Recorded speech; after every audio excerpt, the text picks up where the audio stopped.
The overall goal of this procedure is to obtain comprehensive information on plant roots growing in soil-filled rhizoboxes by combining different imaging methods. This method can help to answer key questions in the field of plant phenotyping and breeding, such as the contribution of different root architectures to better abiotic stress resistance.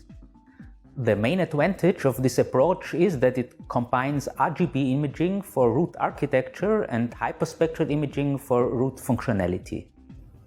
The potential of using hyperspectral imaging for roots extends towards a wide range of rhizosphere parameters because the spectral information can reveal small-scale physiochemical changes introduced by plant roots. Visual demonstration of this method is critical, as the rhizobox filling steps have to be done carefully. Otherwise, root growth and root visibility will be negatively affected.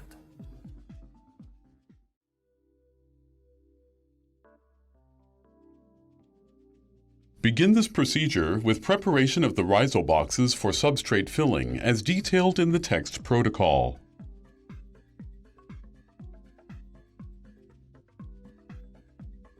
Pre-wet the dry soil to a gravimetric water content of 0.108 gram per gram by adding 400 grams of water for 3,705 grams of dry soil.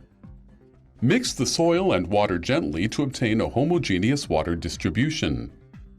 Manually disrupt larger aggregates to keep the particle size smaller than or equal to 2 millimeters. It is critical to obtain a homogeneous layer of soil next to the glass.